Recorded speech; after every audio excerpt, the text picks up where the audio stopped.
नमस्ते।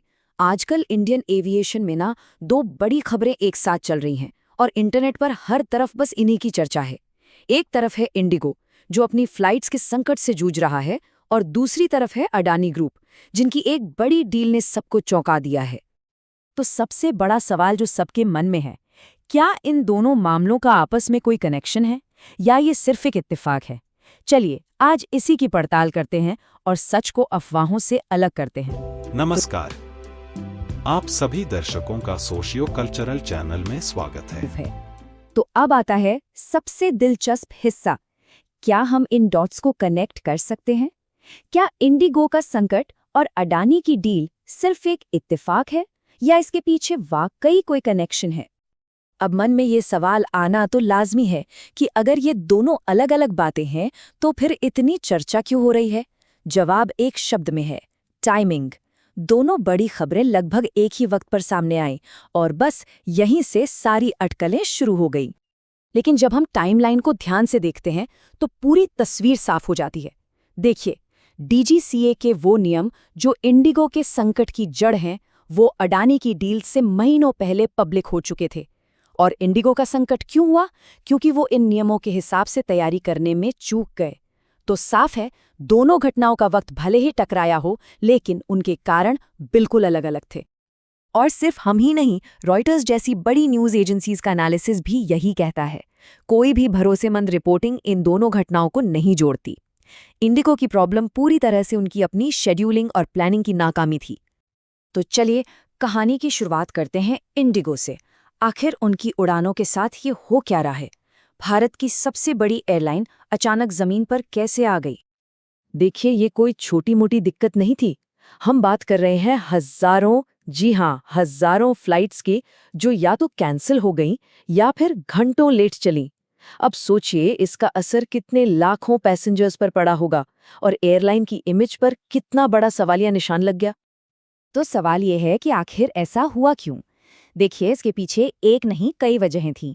सबसे पहली, डीजीसीए मतलब जो हमारी एविएशन रेगुलेटर है, उसने पायलट्स के आराम को लेकर कुछ नए सख्त नियम लागू कर दिए।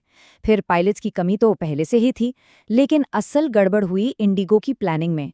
वो इन नए नियमों के लिए कह सकते हैं कि पूरी तरह तैयारी नहीं थे। और ये कोटेशन आप देखिए सारी कहानी साफ कर देता है। ये संकट जो है ना, ये किसी टेकओवर या साजिश का नतीजा नहीं था। ये पूरी तरह से इंडिगो की अपनी ऑपरेशनल और रेगुलेटरी चूक का मामला था। मतलब प्रॉब्लम घर के अंदर ही थी। चलिए अब कहानी के दूसरे किरदार पर आते हैं, अडानी ग्रुप और उनकी वो बड़ी एविएशन डील जिसे लोग इंडिगो के संकट से जोड़ रहे हैं। तो अडानी ने खरीदा किसे है? एक कंपनी है FSTC, यानी फ्लाइट सिमुलेशन टेक्निक सेंटर। अब ये है क्या?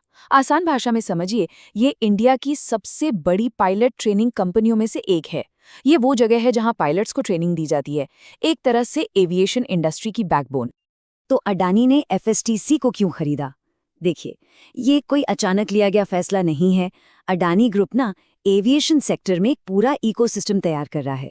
एयरपोर्ट्स उनके पास पहले से हैं, मेंटेनेंस का काम भी है, और अब पायलट ट्रेनिंग को जोड़ के वो इस पूरी चेन को कंप्लीट कर रहे हैं। ये एक बहुत बड़ा स्ट्रेटेजिक मूव है।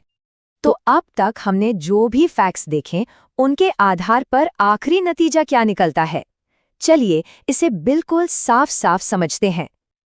ये चार्ट देखिए, ये सब कुछ एकदम आईने की तरह साफ कर देता है।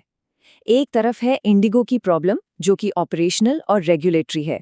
वजह, उनकी अपनी प्लानिंग फेल हुई। दूसरी तरफ है अडानी की डील, जो कि पूरी तरह से एक कमर्शियल और स्ट्रेटेजिक मूव है।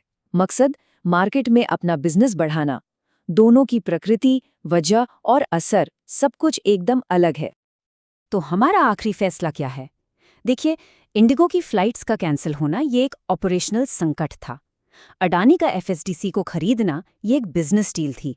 और इंटरनेट पर जो भी बातें चल रही हैं, वो ज्यादातर सिर्फ अटकलें हैं, जिनका सच्चाई से कोई लेना देना नहीं है। तो अगर हम इन अफवाहों और अटकलों से पर्दा हटाकर देखें, तो एक असली और बहुत बड़ी तस्वीर सामने आती है। वो है भारत के एविएशन सेक्टर में पायलट्स की जबरदस्त कमी। इंडिगो का ये संकट तो उस बड़ी प्रॉब्लम का सिर्फ एक छोटा सा लक्षण है।